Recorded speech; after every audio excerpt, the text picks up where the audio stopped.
everybody. Hello, everybody. That was a good false start. Hello, no goodbye. Hello. I'm a Christmas tree topper. Don't expect me to talk. Or tree talk, or whatever you want to call it. Welcome to the Witches Movie Coven, where witches talk all things movies. Mostly witch movies. My name is Patti Negri. I am one of your hosts today. You might know me from the Witching Hour or whatever else in the world. This is my friend Black Phillip. But let me introduce my beautiful co-hosts. Up here in the upper corner, we have Heather Green and her friend Black Phillip. And we have Courtney Buckley and her friend Black Phillip. We have Richard-Lael Lillard and his friend Black Phillip. And we have Jason Mankey and his friend Black Phillip. But I left my Black Phillip on my bed because he stays with me every night. So I'm, he's in my heart, but he's a room away. Okay, really that's sorry. Okay. That's okay. So anyway, Heather wrote the ultimate book on witches in movies. Truly big, fat, beautiful book. Everything you ever want to know and more on witches in movies. Last week we talked about Harry Potter. And this week we're going to do some Harry Potter and we're going to go into Krampus. Ooh, scary fun. I just watched that. But before we do, let's go back to Harry Potter and Jason, because Jason was not with us last week. And you have some thoughts on that very first Harry Potter movie, Jason. I feel like I'm hijacking the show by wanting to talk about Harry Potter. I love the Harry Potter movies, surprisingly. This is not something I'm curmudgeonly about. However, I do think the first two are the worst two in the series. However, the first book, though, really captures the more childlike innocence of the original book, because the books get more adult as they go on. The characters become more complex. The story grows up. And really, I guess the first movie does a good job of capturing that. Also, I think a lot of people overlook how great Hogwarts looks in the first movie. Hogwarts has all of the ghosts floating around. Like, we don't see nearly Headless Nick after the second movie, I think, anymore. All of the portraits are really interactive. They're the staircases that move around. And in the later movies, I think so much of the focus is on the characters and the story that you lose that little bit of wonder that's in the first movie and the second movie. So I really appreciate it for that. And it also has a great John Williams score. And I'm sure over the next months, we'll be talking about all the Harry Potter movies. But they also are great because they remind me so much of the holiday season. The first two movies came out during the holidays. Some of the movies ended up coming out during the summer. The movies always end in May, but for whatever reason, the Christmas scenes in the movies are always really memorable and stay with you. And at our house, these are definitely Yuletide films. Beautiful. Thank you. Thank you. So did we want to go into, we didn't even, I just flew onto this with my hat. Did we want to do we want to go next, Harry Potter, or do we want to jump right into Krampus? Or any thoughts? Should we take a vote? Or we're a democratic witch group. Well, I thought I'd jump in before we get to Krampus and get back to something we were talking about several movies ago. Bring it back to the Wizard of Oz, because we had a question from somebody about the flying monkeys and how they managed to do the flying monkeys. And this isn't necessarily a Christmas movie, but I think I want to answer this question real quick because I found the answer and it's pretty fascinating.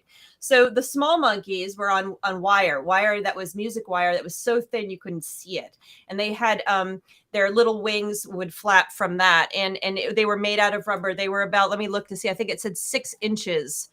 So they were really small little monkeys, and there was tons of wire, and they would have to constantly like maneuver them as that went. But there were other monkeys who were real people, as you probably remember. They had some kind of motor in the back attached to their wings that was like developed from a windshield wipers, and that would make their wings flap. But they were also hooked up to tiny wires, and the stories that I read said that the wires, they went to the thinnest possible wire before they would become dangerous, but they were so thin that they had to keep mattresses and other padding underneath the actors because they were falling. And there was some other issues with that. They're like, how they were paid and stuff versus the monkeys and the actors. it was not a very safe environment. But that is how they did the monkeys: thin wire and little motors. Wow. On the amazing. soundstage, yeah. That's pretty, especially for way back then. Now we're so used to, you could do anything, you could create anything, you could fly anything, but they didn't have technology back then. That's just creative. Yeah, and it was a and it was advanced. This was considered, a lot of the stuff that the Wizard of Oz did was advanced technologically speaking. So so there's the answer. Who, I can't remember who asked that question, but that's how they did the monkeys without a green screen. That's amazing. Thank you. Any other comments on Harry Potter? Anybody? I love Harry Potter. I don't love Harry Potter. We can talk a little bit about the second Harry. Okay, go. Courtney, Harry Potter. Did anything change about you when you saw the second Harry Potter? The second book and the second movie are my least favorites. They are my son's favorites, so it's very painful when we try to have a Harry Potter marathon because I want to skip them and he tries to make that be the first one that we watch. So I have a lot of thoughts about that I think would take up a whole episode, but yeah, and I mean, I love it through and through. Sorry, Richard-Lael. That's okay. Nobody's perfect. Except for you, Richard-Lael. But what is it that you don't like about the second one, Courtney? We don't have to take the whole episode. It's just not like, I love all of them, but it's just not my favorite one. It's my least favorite one. I just think I don't love the story as much as I love the story in the other ones. I don't love really anything about it. Yeah. Like I enjoy it, but because it's Harry Potter. But if it was its own thing, I would never rewatch it or reread it. Okay, thanks. Anybody else have any specific thoughts about the second one? I'm only on the first one. And as boring as it was, I probably won't watch the second one. My Grinch heart just shrunk 3 sizes. Oh, and no. Jason, that size, down to the size of the half. Jason is still in shock. He didn't hear the story. He wasn't here for last week in the full report from Richard-Lael. So I think I heard enough of that report from Richard-Lael. Wow. I mean, they're not perfect. I mean, they're not perfect movies, especially the first one. But to call it boring, I mean, that's a step too far. Step too far. Blasphemy! Take your Black Phillip away. No. How can Hermione Granger ever be boring? I love her. I was bored. Leviosa, not Levioso. I mean, come on. To be fair, though, I downloaded the wrong movie. I mean, it was the right movie, but it was the editor's cut, and so he was interrupting every 5 minutes or so. Now, in this scene, we actually shot it from above, and I really liked the way that the light played on. And I really wanted to just watch this movie that I'm not enjoying anyway. Richard-Lael, I already told you, you can have my Amazon Prime login, and I have all of them on there, the right ones, and you can enjoy them that way if you so choose. Skip the second one. I will probably skip the second one and the third one and the fourth one. No! The third one is so good. Yeah, the third one resets the entire series in a way, and all of a sudden the movies grow up, the color palette changes, the movies completely improve when you get to Prisoner of Azkaban, which is the third film. Why do you think that is? Is it because the kids are growing up and it's taking on a new way of being? It's not little kids anymore. Part Story of it gets darker. Change of directors really helped too. I mean, the third one is when we get a new director from the first 2 films, and the way he envisions the story is just a lot different. I also think by the third book too, the story's starting to grow up. It's not just for 5th graders anymore. All of a sudden, this feels like maybe it's going to become more and more, I don't want to say adult, because that makes it sound maybe a little more racy and tawdry and violent than it is, but it's a little bit more all ages and not just for school age kids. Yeah, I mean, I think in the third book too, you have to look at, where the story develops, and you start to see deeper storylines, like more heavy storylines, and then going into like the 4th 5th, 6th, 7th, there starts to be death and, war and all these other like heavier things. And so I think the change, it really is a change in color, and it fits it so well. But we'll never know how Richard-Lael feels I'm so because he'll never watch it. We'll never get there. No. I'm clutching my Black Phillip as if I'm clutching pearls right now. I'm so upset. My Black Phillip didn't like it either. And somebody popped up on the screen. Rob, our producer, had put something on this. Somebody else didn't like it either. Oh wait, Diana. I watched 5 minutes of the first one and got bored. Never watched them. So that's why we're all different. That's why art is all different. That's why music is all different. That's why, pictures are all different, but that's funny. 5 minutes. I must say, I'm not a first 5 minute person. I've gotten better over it, but it takes me like 5 minutes to get into almost any movie. I will sit there and notice myself. It doesn't matter which movie, any kind of movie. That first 5 minutes, I'm not there yet. I'm too observant versus part of it. And I could stop almost any movie at 5 minutes. After 5 minutes, I get involved. So maybe that's it, Diana. She's a 1 for 6 minutes. And I'm way that way with plays and theater for some reason, which even more surprising to me, because there you have the actors right there in front of you and the energy of the stage and the energy of the actors. But for that first 5 minutes, I'm having to really focus myself to pay attention. So it's just me. So go for 6 minutes next time, Diana. And if anyone needs my Amazon Prime login, just let me know. Of everybody. Hundreds of people are watching Harry Potter. Well, speaking of getting darker and going scarier and things, let's move to Krampus. I hadn't seen it in so long. I watched it the other night. In the middle of the night. I started at about 1 a.m. Oh, look at that. There he was. And I watched it under the covers. My husband was sleeping in a tent like I was 8-year-old with a flashlight in the tent, but with my cell phone. It was scary.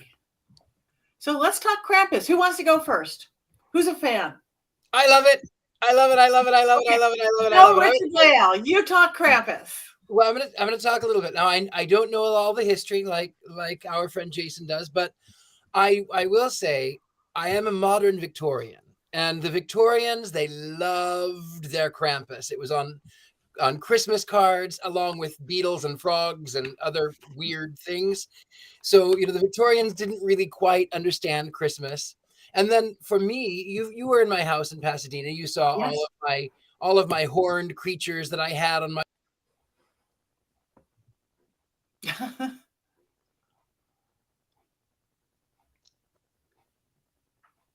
Oh, are we frozen? I think he froze. I think Krampus got him.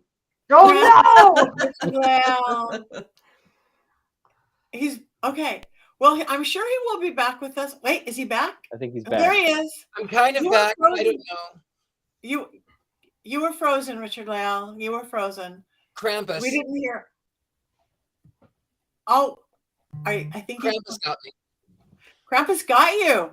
Yeah. So figure out your Wi-Fi. Maybe get your Wi-Fi back. Let's move to Jason for a second and then come back to Richard-Lael. I'm just going to say real quick, I don't think it's Krampus that got him. I think it's Voldemort. I think you're onto something, Courtney. I think it's Hermione punishing him for not liking the films. Mm-hmm. Yeah. I'm a big fan of Krampus. I love the Krampus. I write a little bit about the Krampus in one of my books, The Horned God of the Witches, as sort of the avatar of the Horned God during the holiday season. And I also write about him in my Christmas book, the Llewellyn's Little Book of Yule. So I feel very close to Krampus. I remember when this movie was coming out, how excited I was to see the Krampus on the big screen. But if you are somebody who loves the Krampus as a holiday figure, this movie is not the Krampus of holiday lore. The real Krampus, yeah, he's mean and he might hit you with a switch, but he's also not going to terrorize your house with living gingerbread men, right? So it's not a completely accurate picture of the Krampus. but it's still really fun to see him on the big screen. He won't terrorize you with gingerbread men. He'll just whip children who are naughty and then drag their souls to hell and devour them. You know, good Christian fun. That's more That picture story is so than what he actually did, though. I mean, you know, he was stuck working within what St. Nicholas would allow him to do in most cases, and that's usually hitting somebody with a switch. And even today, in modern day Krampus celebrations, the insurance is too much, so the Krampus hardly ever hits anybody at all. Well, you know what I love, my little trivia that I love about the Krampus was that he closely worked with Sinterklaas. And we think, oh, you know, the bad children, they're going to get lumps of coal. We're told that. But it was really because Krampus and Sinterklaas worked together, and Santa Claus would put lumps of coal to mark the bad children so that Krampus could come and switch you with switches and put you in his sack and drag your soul to hell. Their good cop, bad cop routine works really well. You know, that would have been a dynamic that would have been nice maybe in the sequel to this movie.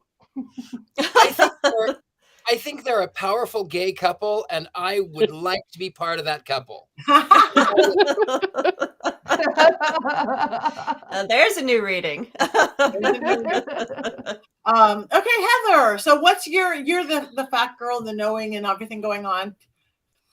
Well, you know, my take on this is, first of all, I watch it, you know, as a film historian, and most of my interest is in that realm is how this fits into the socio-political or socio-cultural realm in context. And also, I love horror. So, you know, just from a watching perspective and a horror perspective, I thought it was really well done. The timing was great.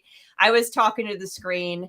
That's always a caveat, whether it's a good movie. Is it making me so tense that I have to talk to the screen? And I did talk to the screen, so that was good. I was really happy they didn't get too cheesy with Krampus's. I was afraid we were going to get too puppety with Krampus's face, and I loved the animation piece rather than going back and doing another little girl in live action. I thought going back and doing that story in that form was brilliant and very nicely done. So I thought it was a really solid horror film. It also captured, used, ethics and morality as its basis, which really work well in horror. Horror does that so well when it balances itself on a morality. And that gets to the socio-political part where my film historian person comes in. Made in 2015, 2014, the movie was released in 2015. The movie was positioned at a period of time when we were seeing a lot of our stories we know, these folkloric stories, fairy tales being told in horror, through horror, whether they were colored by horror, whether it was true horror, whether it was dark fantasy, fractured fairy tales. So you think of like Once Upon a Time, a number of Hansel and Gretel movies that were horror, et cetera, et cetera. So it fits into that realm. This is sort of the end of that trend. And I find that this one really is capitalizing on two things. The trope in Hollywood, longtime trope that Christmas is good and anything that's counter to Christmas is bad. So that's something you see. If you like Christmas, you're good. If you don't like Christmas, you're bad. And you also have a very black and white heaven and hell morality going on here. It's very clear. It's very Hollywood. It's very classic, which again, is very typical in horror and also in Hollywood. So you have a lot of fun stuff going on, wrapped into a small amount of political commentary, which is not so subtle, which resonates even more so now, possibly, than it did in 2015, which I think is very interesting. That's my quick take. That's a good, very deep, quick take. Thank you. Yeah, I don't even want to go next after that because I want to talk about something so silly. Courtney, you go. Patti. All right. Well, okay. So full disclosure, everything I'm about to say, I did not finish the movie. Because I've had hold it. I've had a busy week. I've had a really busy week. It's been a tough one. But so I did start it tonight. I will tell you, Patti, you were talking earlier about how you can't get into a movie in the first 5 minutes. I was obsessed with this movie from the trailer. I love every actor and actress that is in this movie. They're all my favorites. I knew from the second. Now I don't have a deep, in-depth knowledge of the legend of Krampus. I have the basic, the basic knowledge. I've met Krampus once or twice at there's this holiday market that I usually go to called Haunt the Halls. That's where I get all my human remains in Salem. And instead of having Santa there, they have Krampus come. So it's exciting for me, not so exciting for my kid who is terrified of him. But going into it, I have very limited knowledge, right? And just loving the actors as much as I did and the story, seeing it in the trailer. And then when I started watching it, I was immediately entranced. I thought it was great. I didn't finish it. I will be finishing it. But okay, this might be a different take. I'm a fan of movies. Horror movies take a lot to scare me. And I'm a fan of movies that are like horror movies, but like take themselves too seriously and then it's funny. And to me, this felt like one of those, like, this is a bad example, but like Sharknado, where like everyone acts very seriously, but it's not scary at all. But they're treating it like it's a horror movie. That whole genre of movies is 100% for me. And this, even though it was darker and scarier than, and better done, obviously, than Sharknado, this felt in that vein to me. So I was enjoying it from every aspect. I wasn't scared, but I loved it. And that's I'm my with hot you, take. Courtney. I don't think it's a scary film, probably because I love the Christmas season unequivocally, and there would never be any sort of retribution at my house. But I think some of the scenes are so over the top that they're just hilarious. And they happen to characters who feel really awful. So you don't feel bad for them. Like the evil children who steal Max's letter. You don't feel bad for those kids. Those are terrible kids. Wrap them in chains and, throw them up the chimney. That's what I say. Yeah. But the big sister, she was good. That's what was hard for me. And I guess for it to be scary is watching it 2 a.m. on a phone under the covers. It's scary then. But the bad kids are the bad kids. Let it happen to them, the idiot family members. But the big sister, I wouldn't have came back in the house. I'd have kept looking for her if I was the dad. Maybe that's just me. That bothered me. It's like, what are you doing? What are you doing? I just kept saying that. Go back. Anyway. Isn't that something we say in every horror movie?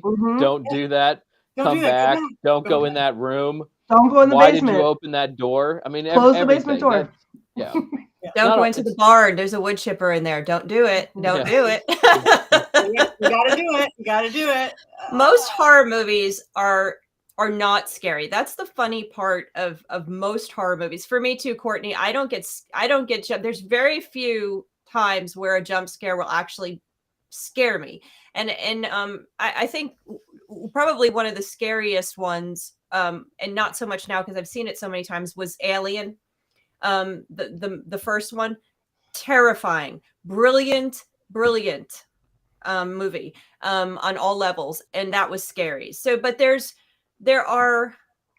one was I call it a horror film, and a lot of horror films are not scary so much but they use the horror mechanisms. They use all of the pieces in there to make this tension and to create it creates a horror. It's kind of like The Witch. The Witch is not a classic horror film. It creates this atmosphere. It makes these suggestions. It creates a horror atmosphere that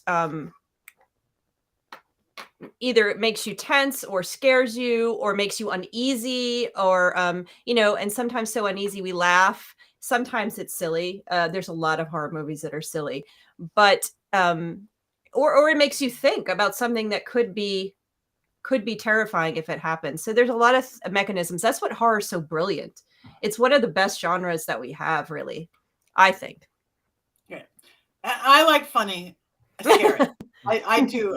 They got to be funny. Scream. Or not take yourself too seriously. And that one, it had funny moments. I mean, that family was very funny, but I still was scary under the covers. Richard-Lael, I think you are back now. So do you remember what you were saying when you got completely cut off? I was going to say I love I love the images of the horned gods. I love that. You were at my house in Pasadena. You saw my collection of masks, my horned masks. Beautiful. And people would say to me, "Oh, well, wouldn't it be more appropriate to live in a Victorian and have cherubs and angels?" And I go, "No, because that's the 18th century. No." Okay. The Victorians, they loved their devils. They really, really loved their devils. And I'm a modern Victorian. And I will say on to Heather's point about Hollywood has this trope where that if you love Christmas, you're good. And if you hate Christmas, you're bad.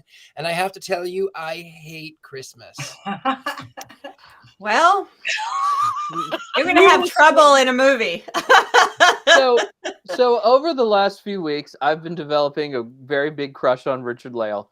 And because I feel like we've been in sync on so many issues. Like if there's two people who don't like a movie, it's probably us. And I feel a kinship. And then tonight, it's just gone down the crapper. It's just not there now.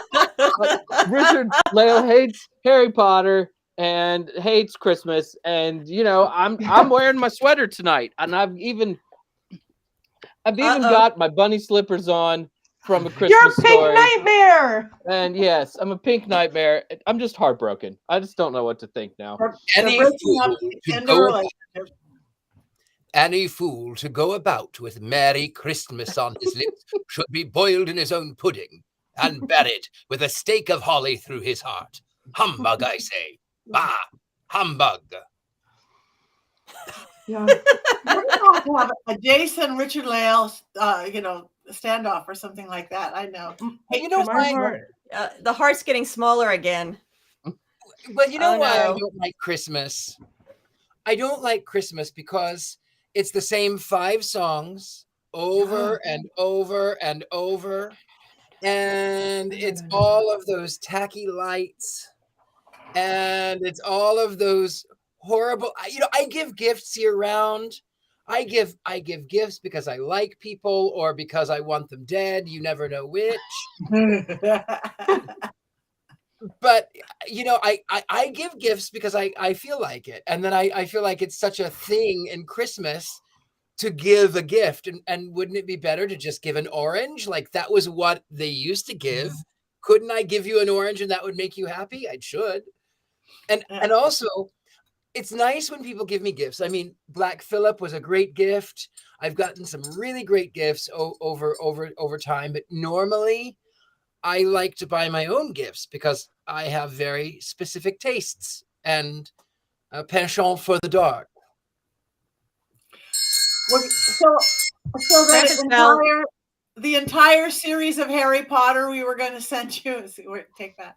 Yeah, I better call the post office and get that one. Get that back. I was gonna give you a Christmas present, Richard-Lael, but not anymore. No. You cannot have my Amazon account. I'm sorry, you can't. Yeah. I must say I love Christmas, so I love Yule. I like to say Yule, and I include Kwanzaa, New Year's, Yule, Hanukkah, everything. But we gave up presents years ago. I don't buy into that. I'll do the goofy lights. I'm wearing a Christmas tree on my head. But decades ago, being in Hollywood, when everybody came to Hollywood and no one had family here because they came from all over the world to find their fame or fortune. Nobody had money and nobody had family. So I started doing a Christmas potluck. But didn't want people to feel ever to bring gifts. So that's when we started a white elephant. You have to bring something that you cannot go out and buy it. It could be a re-gift or a hand-me-down, and that has turned into a thing, except until stupid COVID hit. People save all year, and people now have families. They've created their own families. They probably could afford presents, but you've been to it because you were the hit of it because he had Mr. Satan, his beautiful car out front of my holiday party. And I'm looking at it right now, a beautiful gift from you of this mother and child, almost like Christ-like baby Jesus. It's right here on my desk from you. I have, and that was a beautiful gift, but we don't go shopping. We don't buy into that. And I haven't in years. Even my husband and I don't. We do the lights, but we don't think we have to go buy something from QVC. And I need to start having that party again. I give my wife a detailed list telling her to note the size, quantity, and color of each item that I expect under the tree and then we unwrap them December 25th after we have finished our winter solstice festivities. I exaggerate, but I do like presents. See, I think for me, like, as a person who celebrates Halloween all year round, I have very dark ornaments on my Christmas tree that I made myself, like bloody handprints and ghosts and things like that. But I think Christmas for me felt so magical when I was a kid, and I loved Santa so much. And now as a parent, being able to be Santa is the magic. Like, it rekindled my Christmas spirit. For a while there, I was not on board. I didn't want to celebrate it at all. And we've kind of shied away from that in my family over the last couple of years. Instead of going out, because I've been a single mom and I work multiple jobs, and all I ever wanted for Christmas was money to get my kid Christmas presents. And instead of like putting all that pressure on us to buy gifts for the whole family, we started doing a Yankee swap. So we would just go buy gag gifts, like for however many people were going to be there. And it was just for the spirit of it and not for the spending of the money. So I have to say, like, ever since my Christmas spirit got rekindled, I love the 6 Christmas songs, and I love all the cheesy Christmas movies. And me as dark as I am and as witchy as I am, and I collect human remains, I will stop to watch a Hallmark Channel Christmas movie, and they're all the same, and I don't care. I watch all of them, and I love them all, and I watch them year round. It is my guilty pleasure. There's one that I recommend to everybody. It's called The Spirit of Christmas, and it's exactly what you think it is. It is about a girl who falls in love with a ghost, and it's the best thing that I've ever seen. I watch it in July because, to me, that Christmas spirit, the Christmas spirit that I found, never goes away, and I carry it with me all year round. And it's not just Christmas, but as you can see, like, I enjoy it. I think we're gonna have our own Hallmark movie next year, though, where we all haunt Richard-Lael. I think that's great. Agrees with us about the holiday season. To be fair, you kind of look like the ghosts of that haunt Scrooge. I mean, in this image, look at you. You kind of and you're Scrooge. Yeah, we are. You're the ghosts of that haunt you.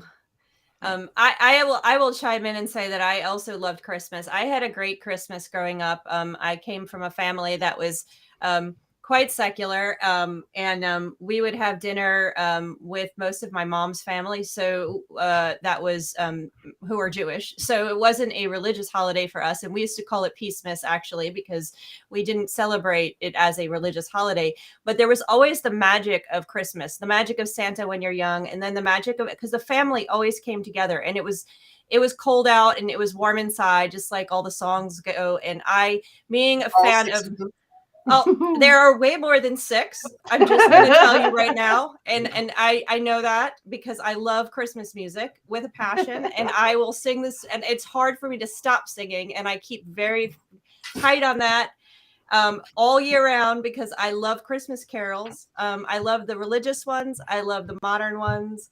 There's very few that I do not like. And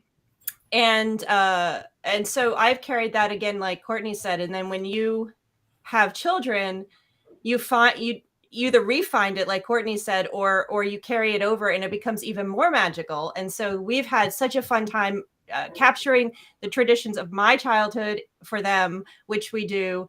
And then, of course, creating new traditions. We have visitors now today, and I think I told you guys this last week, that the presents are left by from my children, from Satan, from Krampus, and Santa. So they all get presents from all 3 of them, and that's quite fun, as well as from us.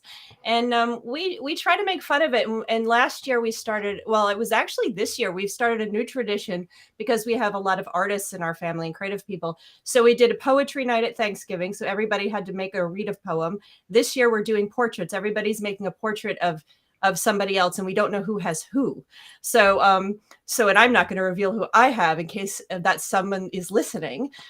So we all have to, in our own art style or however we want, have to make a portrait of the other family member, and we present them at Christmas. And we're going to try to keep doing this kind of fun stuff just to make it about family and getting together and being creative and you know, and then sing a few carols and drink a few drinks and celebrate Yuletide and all of the meanings. So I love it. I'm totally with Jason on Courtney in this one. Sorry, Richard-Lael. We are the ghosts that haunt you. I love it too. I love it too. You too, Patti. I love it too. I like goofy presents. It's like, you know, it takes you all year to find a nice 8-track tape of Kool and the Gang. Oh yes, Wow. That's a great present. Yeah. I mean, if I got that, I would celebrate good times. Yeah. And then he goes, "What is this?" Wait, you're young. I don't know what I know what they are. You do? Okay. Yeah. I never had one, but I know what they are. One other thing, there is a great not so great witch movie that's a Christmas movie. It's called The Magic Christmas Tree. And it was kind of, they tried to take a little bit of the Wizard of Oz styling from the way they did it. But yes, there is the Magic Christmas Tree. It's it's like 66 or something like that. And it has a witchy character in it. It is a terrible movie, but there's your witch Christmas movie. And of course, anything with La Befana. I believe there's several movies with La Befana in it, which are other witch Christmas movies. But yeah, I brought this one up before, but it's Santa versus the Devil, it's a horrible film. It's a bad film. Talk about B movies. It was filmed in Mexico and it's dubbed in English, but they have these sort of voices like this. Ho, ho, ho, I am Santa Claus.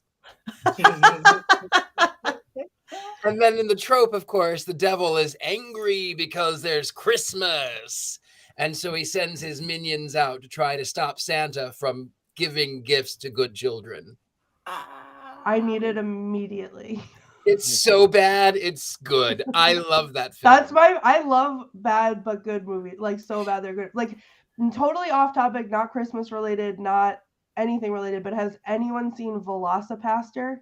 Oh my God. It's like my favorite movie. So bad. But I was screaming, laughing, watching it. I think I love that kind of stuff. And I think Christmas is a great time to make those movies happen. I mean, you can't.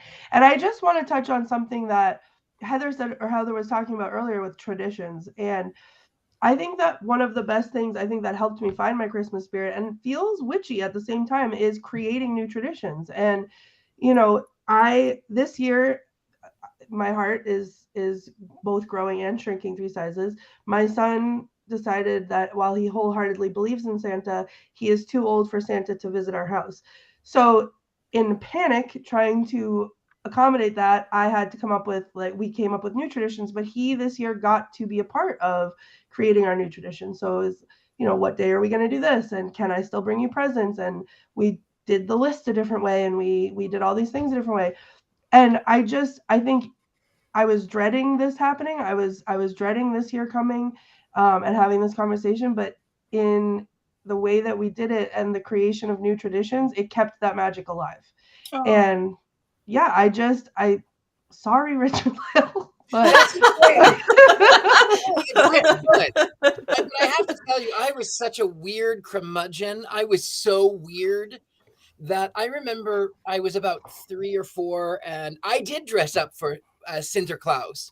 And then I told everyone my mother made me a fake beard and I was walking along and I said, ho, ho, ho.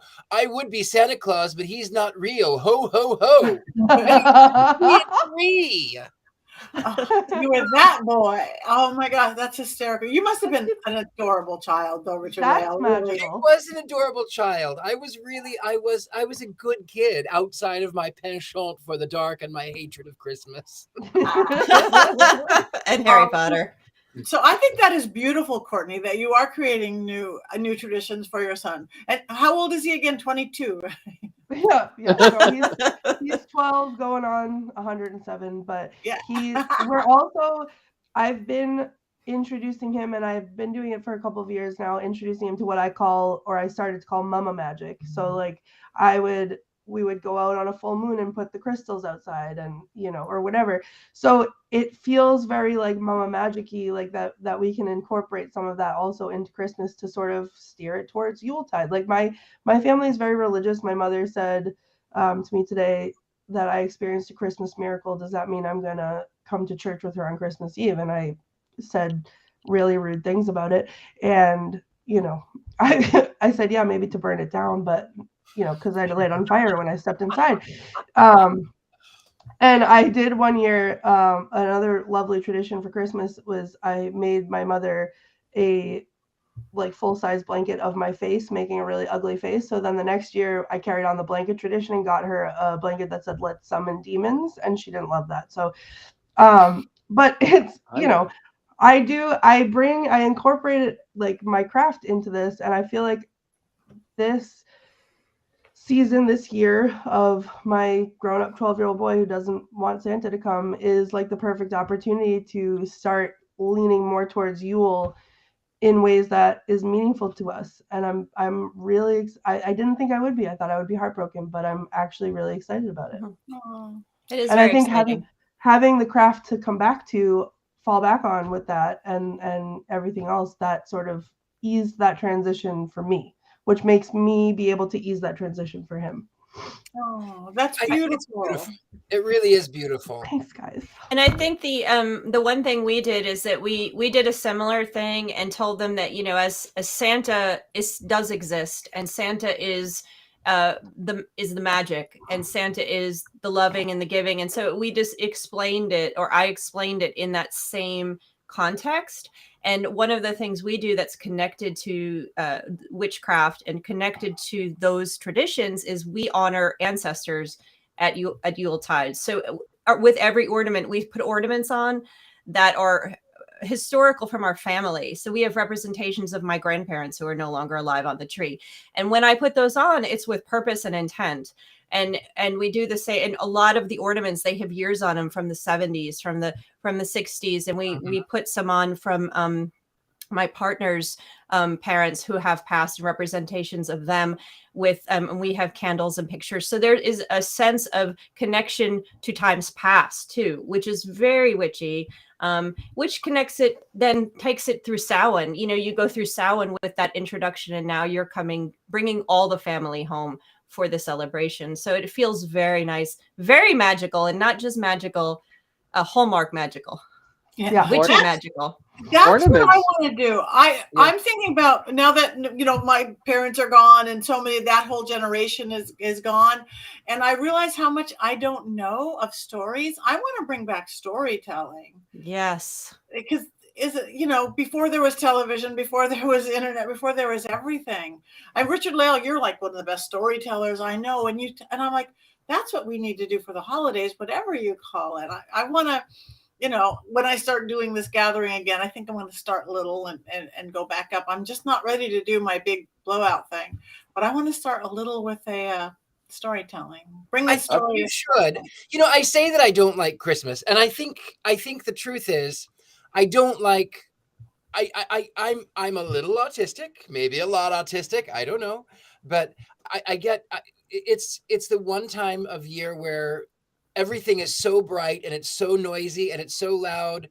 It was the one time of year that my parents, who had this great relationship, that was the one time of year that they would fight.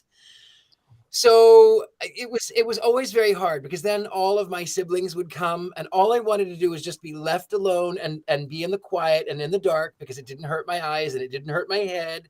And everyone would come and everyone would yell, and it was so loud. It was just not, it didn't make me happy.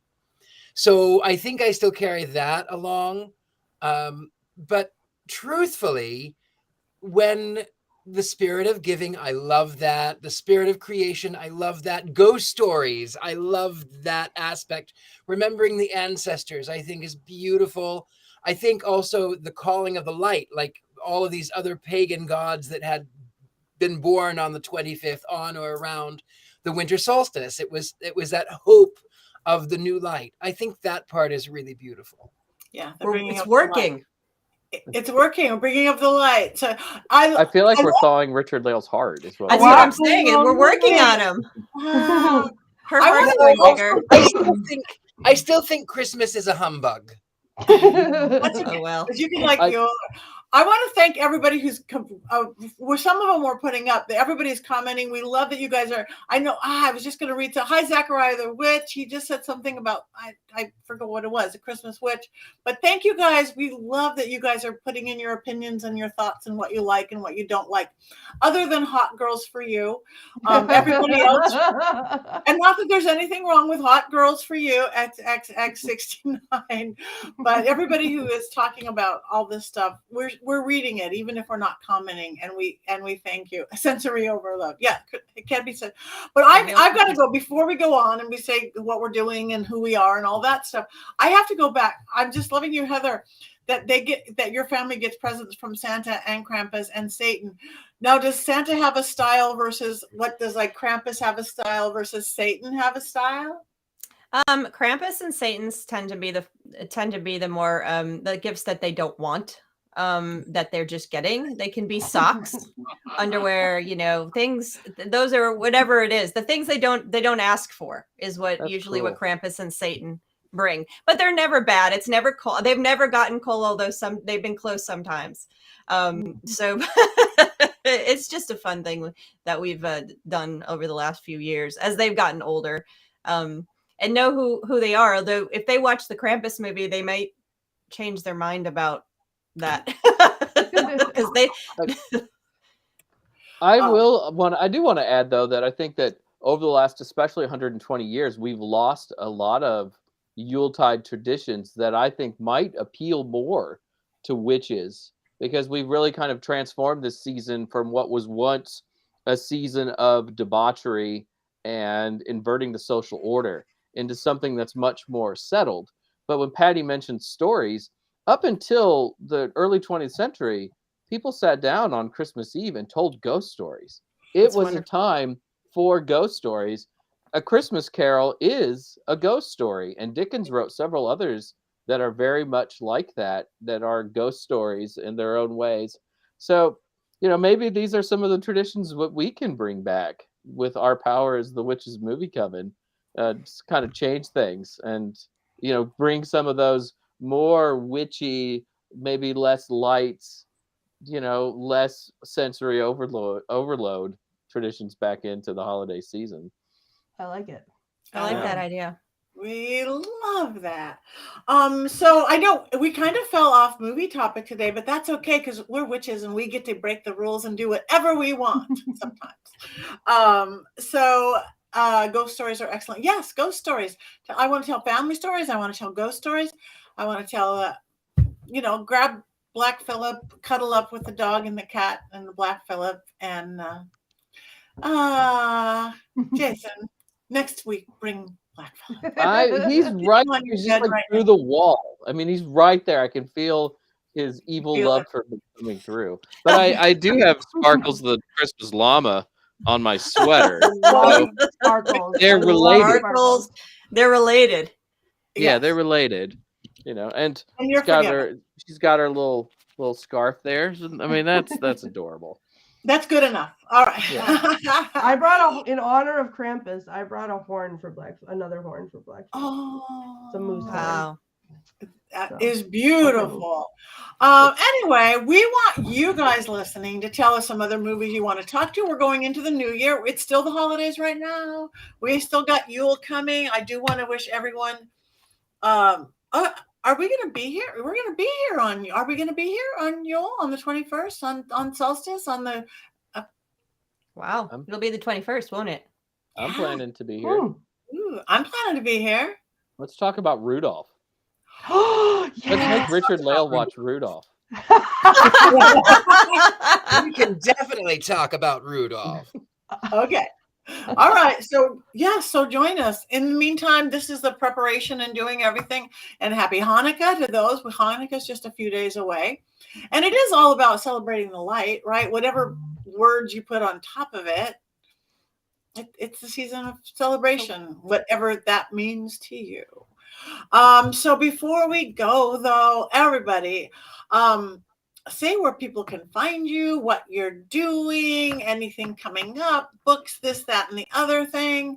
Let us start with Courtney because she's the Grinch. I am. I'm ready for Grinch Day at my school coming up. So you can find me on all the social media platforms at The Feems, THEFEEMS. I am on Instagram where I post about Black Phillip sometimes. I'm on TikTok sometimes. But I have a backlog of videos on there. And I'm also on Twitch where I play horror games. So if you want to play along, I have sound alert set up and you can try to scare me while I play. It's a lot of fun. Also, I wanted to tell you guys, and you can see me as Ghostbait on, how did I forget that, on scaredandalone.com. But I wanted to tell you, I'm so excited. I bought myself some Christmas presents, some Yule gifts, if you will, at mysterycontrol.com. I placed an order for some Witches Movie Coven gear, and I have to say it is chef's kiss. I haven't gotten it yet, but the logo with Black Phillip on it is incredible. So I ordered a hooded sweatshirt. I ordered a hooded blanket so that I can wear it while I watch my scary movies, and a Witches Movie Coven t-shirt as well. So if you guys, anybody out there wants to buy themselves a Christmas gift, it's right down there. But yeah, I'm very excited. So that's it. I'll be in Salem. You can find me in Salem sometimes. So yeah, that's my story. Merry Christmas.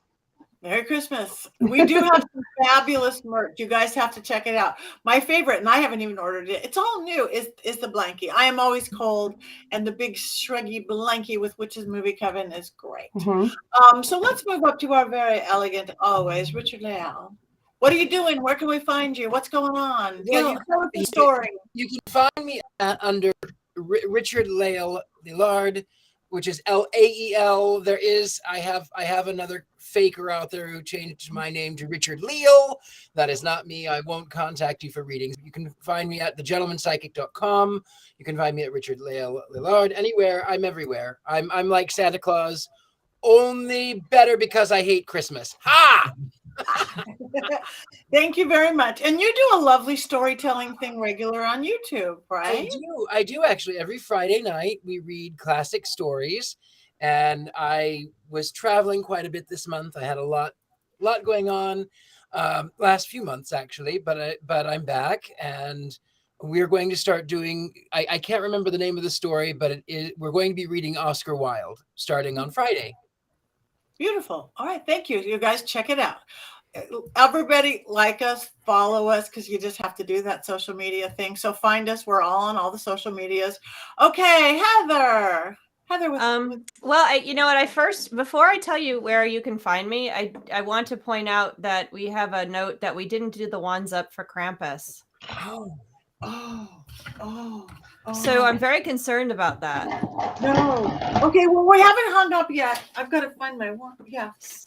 Do we want to do that while first? she's finding the wand, I'll say you can find me at heathergreen.net. That's where all my socials there. I'm on Instagram and Twitter and Facebook and some other new ones that I'm trying out as well, which are not up yet until I figure out how to use them because they're hard. And I did write the book. So if you are going to wrap up in a blind movie Witches Coven, why not watch some witch movies? And so here's my book. It has nice lists of all the witch movies. Some even the Magic Christmas Tree is listed and mentioned in here, which is the witch Christmas movie. And I also am working with my partner on some great witchy gifts, and I hope to get a witchy coven blanket to pair up with all my witchy stuff. So please come and find me. Tell me what movies I've missed in the book. Please come and find me and let's chat movies, all kinds of movies. Okay, so should we finish this and then we will vote? Well, we're gonna hold the moment for that, so we're not gonna vote yet. Jason. I'm Jason Mankey. I'm everywhere: Facebook, TikTok, Instagram, Twitter until it closes soon. Last Friday, my latest book came out, Modern Witchcraft with the Greek Gods. I was on Patti's show earlier this week talking about it. I co-wrote this with Estrella Taylor, who's a great writer. So it's a very exciting, festive time. We were the #1 new release in paganism at Amazon, and they actually sold out of physical copies of the book there. So that was like a big deal. I think they only ordered 20, but they still sold out. And I'll take it and I'll run. And I'm also the author of the Little Book of Yule because I truly love this season And next year you can read Richard-Lael's Llewellyn's Little Book of Anti-Yule. And Wait, I'm in. Let me know. Let's chat after. Yeah, I love it. The book. Yeah, Bah Humbug. By Richard-Lael. Okay, thank you for that. My name is Patti Negri. Again, thank you guys for tuning in. My other podcast is called The Witching Hour, which they all are. And this week's is Jason talking about this new book. So it's everywhere right now that you get podcast, Apple, Spotify, this, that, and the other thing. And in audio and on video and my YouTube, and will be on Paraflex.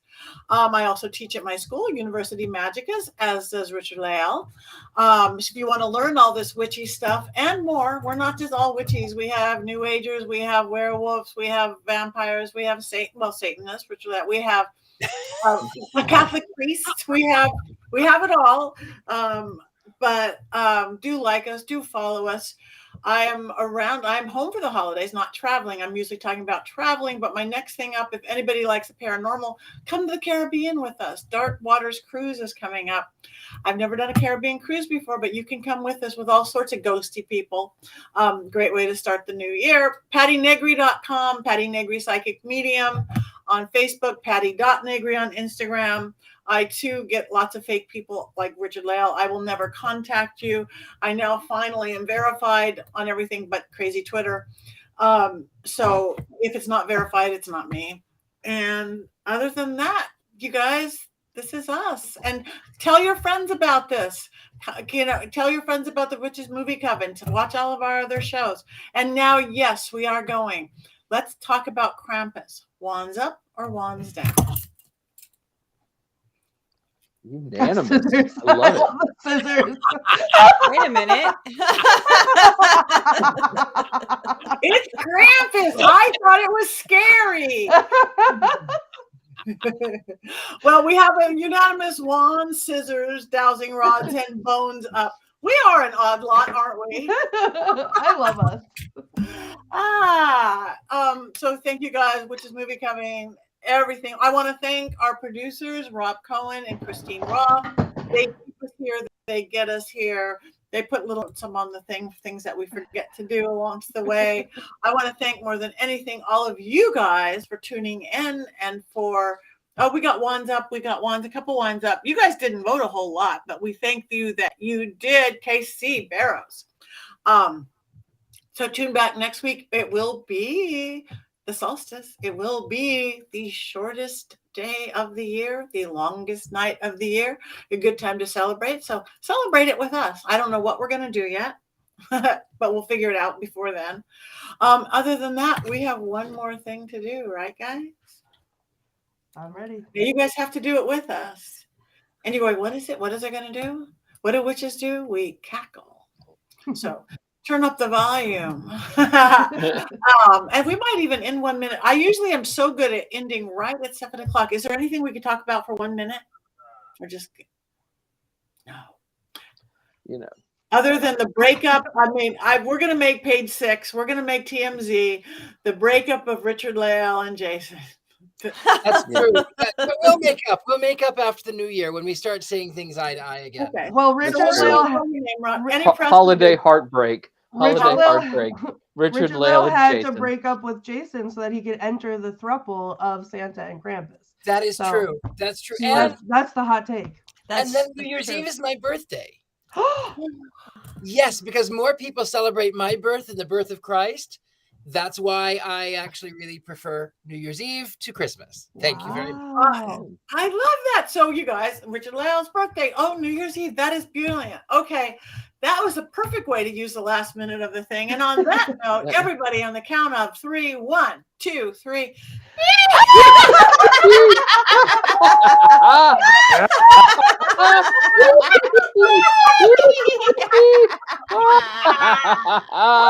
Ho, ho, ho. Everybody, it is the most freeing thing you could ever do.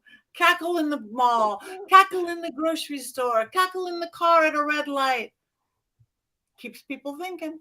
Anyway, thank you for watching, listening to, being a part of the Witches Movie Coven. We say goodbye. Black Phillip says goodbye. Thank you. Bye. I'm a Bye. Christmas tree.